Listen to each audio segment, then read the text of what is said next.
পাইপের তলা থেকে, বাগানের তলা থেকে টুকটুক টুকটুক করে বাংলাদেশে অনুপ্রবেশকারীদের প্রবেশ আমরা চাক্ষুষ করতে পারছি। এই পশ্চিমবঙ্গ কি এরপরে পশ্চিম বাংলাদেশ বা পশ্চিম পাকিস্তান হবে? ইসলামিক সাম্রাজ্যবাদ কি গঠন হবে এবার পশ্চিমবঙ্গে? ঠিক পশ্চিমবঙ্গের পাশে যে সমস্ত সবুজ অংশগুলো রয়েছে এগুলো জামাতদের দখলে।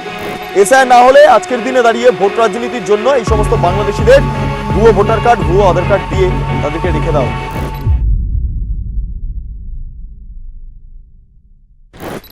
নমস্কার, আপনারা দেখছেন বেঙ্গল লিবার্টি, আমি বিট্টু রায়চৌধুরী। পশ্চিমবঙ্গ ক্রমে জামাতদের দখলে চলে আসছে। এতদিন ধরে বলছিলাম না, সীমান্তবর্তী এলাকাতে ধীরে ধীরে জামাত এবং ইসলামিক মৌলবাদের যে দাপট বাড়বাড়ন্ত সেটা ক্রমে বাড়ছে। তা প্রকাশ্যে চলে এলো বাংলাদেশের নির্বাচনের পর। বাংলাদেশ নির্বাচন হয়েছে এবং তারপর ফলাফল আমরা যেটা দেখতে পাচ্ছি তা অত্যন্ত ভয়ঙ্কর। হ্যাঁ, বিএনপি জিতে গিয়েছে। বিএনপির হাতে এই মুহূর্তে 212টা আসন এবং জামাতের হাতে 70টি আসন। অর্থাৎ জামাত এই মুহূর্তে বাংলাদেশ পার্লামেন্টের অভ্যন্তরে প্রধান বিরোধী দল। কিন্তু বাংলাদেশের আসন সংখ্যা 70।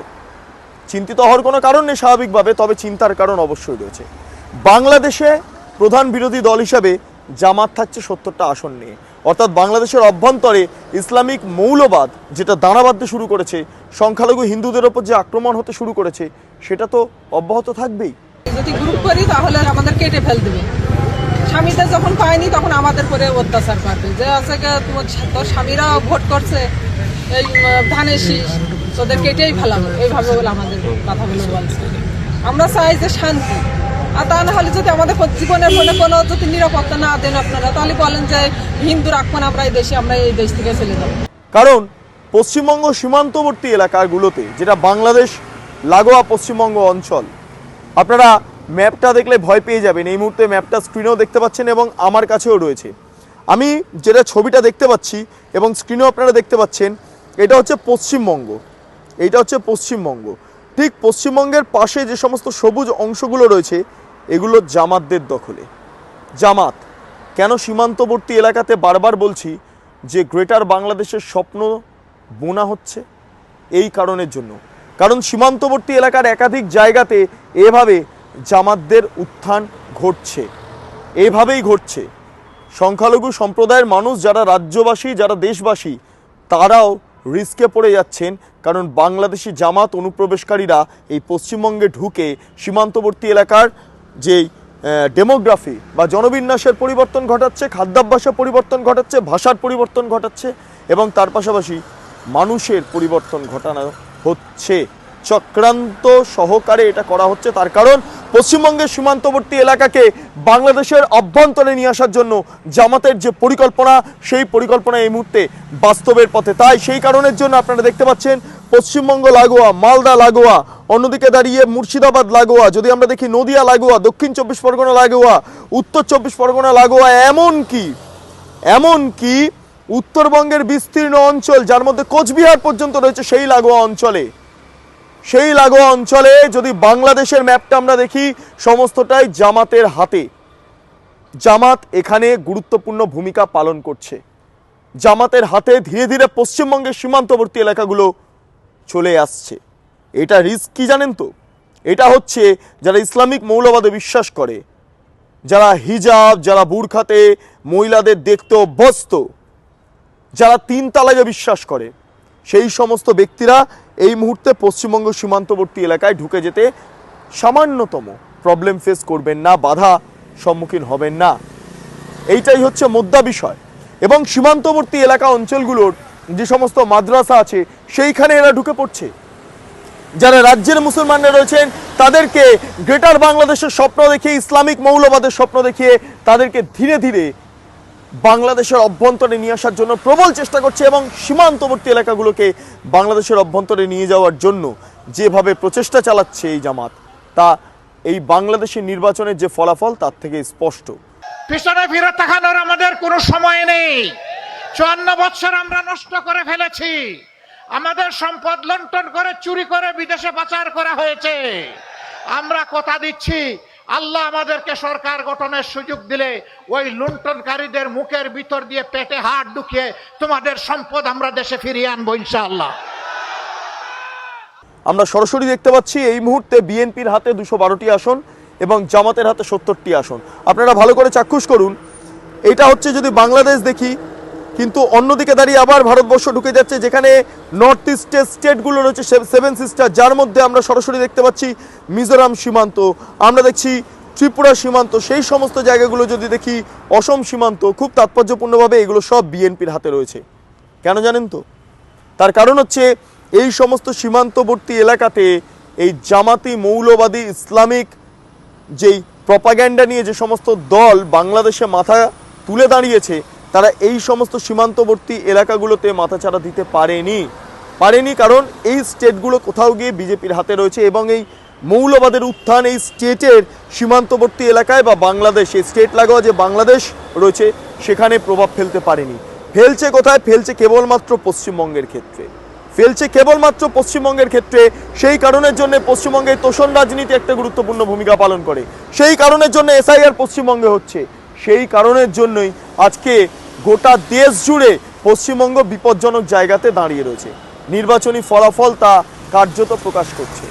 আপনারা ভাবুন এবং ভাবা প্র্যাকটিস করুন। আর কতদিন এভাবে ধীরে ধীরে পশ্চিমবঙ্গকে এবং ভারতবর্ষের মাটিকে বাংলাদেশের অভ্যন্তরে যেতে দেখবেন? আর কতদিন আপনারা এর প্রতীক্ষা করবেন, অপেক্ষা করবেন এবং দেখবেন কিভাবে বাংলাদেশ গ্রাস করে ফেলছে গোটা ভারতবর্ষকে, পশ্চিমবঙ্গকে। ইতিমধ্যে সীমান্তবর্তী এলাকার বিস্তীর্ণ জায়গাতে ফেন্সিং নেই, কাঁটাতার দিচ্ছে না, জমি দিচ্ছে না, কাঁটাতার বানাতে পারছে না বিএসএফ, এবং সেই সুযোগ নিয়েই তলা দিয়ে, পাইপের তলা থেকে, বাগানের তলা থেকে টুকটুক টুকটুক করে বাংলাদেশে অনুপ্রবেশকারীদের প্রবেশ আমরা চাক্ষুষ করতে পারছি এবং তার ফলাফল আমরা দেখতে পাচ্ছি বাংলাদেশের নির্বাচনের ক্ষেত্রে কি ভয়ঙ্কর একটা পরিস্থিতি তৈরি হচ্ছে। এই হলো সামগ্রিক অবস্থা। কোথায় যাচ্ছে এদেশ? কোথায় যাচ্ছে এই পশ্চিম বাংলা? এই পশ্চিমবঙ্গ কি এরপরে পশ্চিম বাংলাদেশ বা পশ্চিম পাকিস্তান হবে? তোষণ রাজনীতি এখানে কি অন্যতম গুরুত্বপূর্ণ জায়গা? ইসলামিক সাম্রাজ্যবাদ কি গঠন হবে এবার পশ্চিমবঙ্গে? ভারতবর্ষের একটি অঙ্গরাজ্য বাংলাদেশ, মাফ করবেন পশ্চিমবঙ্গ, সেটা কি বাংলাদেশ হয়ে যাবে? হ্যাঁ, ভারতবর্ষের অঙ্গরাজ্য ধীরে ধীরে বাংলাদেশই হয়ে যাচ্ছে। কিছু ভুল বলিনি, মুখ থেকে যেই কথাটা বেরিয়ে গেছে তার মধ্যে হয়তো কোনো ভুল নেই, কারণ সত্যি তো তাই হচ্ছে। আজকে আপনারা সীমান্তবর্তী এলাকাগুলো যান না, আপনারা বসিরহাটে যান, আপনারা বড়াইপুরে যান, আপনারা ভাঙড়ে যান, আপনারা নদিয়ায় যান, মুর্শিদাবাদে যান, মালদায় যান, যেখানেই যাবেন ধর্মীয় মৌলবাদ, ইসলামিক মৌলবাদ মাথা চাড়া দিয়ে বাড়ছে, ভয়ঙ্কর ছবি ধরা পড়ছে। এই ছবি যদি টোটাল ভাবুন তো, যদি গোটা পশ্চিমবঙ্গকে গ্রাস করে ফেলে, আজকের দিনে দাঁড়িয়ে মালদা, মুর্শিদাবাদ এই সমস্ত জায়গাতে যে সাম্প্রদায়িক অশান্তি ঘটছে, তা কেন ঘটছে, কি কারণে ঘটেছে সেটা কার্যত স্পষ্ট। এইভাবে যদি জামাতদের উত্থান হতে থাকে তাহলে তো এমনই ঘটবে। হিন্দুরা বাড়ি ছেড়ে পালাবেন, মন্দির ছেড়ে পালাবেন, পার্শ্ববর্তী যে সমস্ত রাজ্যগুলো রয়েছে ঝাড়খণ্ড, বিহার, সেখানে চলে যাবেন। এর বাইরে আর কি হবে? পশ্চিমবঙ্গ অন্ধকার। ইসলামিক স্টেট হিসাবে পশ্চিমবঙ্গ ক্রমে আত্মপ্রকাশ করতে চলেছে, তার বলার অপেক্ষা রাখে না, এবং তারই ছবি ধরা পড়ল বাংলাদেশ নির্বাচনের ক্ষেত্রে। কারণ সীমান্তবর্তী এলাকা পশ্চিমবঙ্গের, সেই সমস্ত এলাকার অভ্যন্তরে, সেই সমস্ত এলাকার সাইডে যে বাংলাদেশের জেলাগুলো রয়েছে সবটাই জামাতের হাতে, ব্যতিক্রম উত্তর পূর্বাঞ্চলের ক্ষেত্রে। উত্তর পূর্বে যে সমস্ত বা নর্থ ইস্টের যে সমস্ত রাজ্যগুলো রয়েছে সেগুলো বিএনপির হাতে, আর এই সাইডে পশ্চিমবঙ্গের দিকটা সম্পূর্ণভাবে জামাতদের হাতে। ছবি কথা বলে, ম্যাপ কথা বলে, আর কে কথা বলে? পরিসংখ্যান। এটাই হচ্ছে বর্তমান পরিসংখ্যান। যদি আমরা 2011 সেন্সাস দেখি, আমরা দেখতে পারবো এই পশ্চিমবঙ্গে মুসলমান সংখ্যা বা সংখ্যালঘু সংখ্যা, মুসলমান সংখ্যা দাঁড়াচ্ছে 27%, কিন্তু 2026 সালে সেটা 33%। তাও সেন্সাস হয়নি, সেন্সাস হলে কত হবে জানা নেই।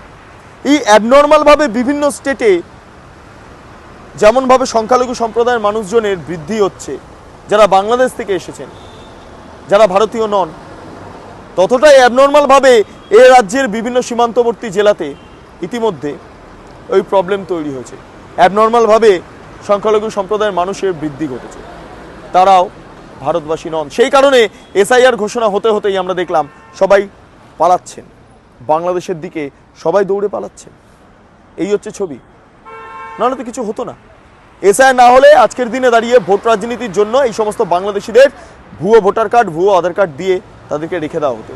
চলো ভোট দাও, এখানে থাকো, ভোট দাও, এখানে থাকো। একটা সরকারকেই রেখে দাও, যে সরকারের নাম তৃণমূল কংগ্রেস, যারা সংখ্যালঘু মুসলমান, বিশেষ করে যারা বাংলাদেশিরা, তারা তৃণমূলকে ভোট দেবেন। তোষণ রাজনীতি, এই তো হচ্ছে গল্প। এইভাবেই পশ্চিমবঙ্গকে ভারতবর্ষের মধ্যে একটা ভয়ঙ্কর জায়গায় নিয়ে যাওয়ার চেষ্টা করা হচ্ছে। এবং আপনারা জানেন যে এই পশ্চিমবঙ্গের মাধ্যমে গোটা দেশে জঙ্গিরা ছড়িয়ে পড়ছে, ইসলামিক মৌলবাদ ছড়িয়ে পড়ছে, যেটা অত্যন্ত ভয়ঙ্কর। আপনারা দেশকে কি একটা ইসলামিক স্টেট হিসাবে দেখতে চান, নাকি না একটা সেকুলার দেশ হিসাবে দেখতে চান? এটাই সবচেয়ে বড় প্রশ্ন, এবং এই প্রশ্নের উত্তর আপনাদের কাছ থেকে আমি নেব। আপনারা কমেন্ট সেকশনে জানান আপনাদের কি মতামত। আপনারা এতক্ষণ ধরে দেখছিলেন বেঙ্গল লিবার্টি। চ্যানেলটি অবশ্যই ভালো লাগলে লাইক করুন, সাবস্ক্রাইব করুন, শেয়ার করুন, বেল আইকন ক্লিক করুন, www.bengalliberty.com, সেখানে ক্লিক করুন। সমস্ত খবর আপনাদের জন্য সাজানো রয়েছে। স্বাধীন, কাঁচিন এবং গেরিলা সাংবাদিকতার পাশে দাঁড়ান। অসংখ্য ধন্যবাদ।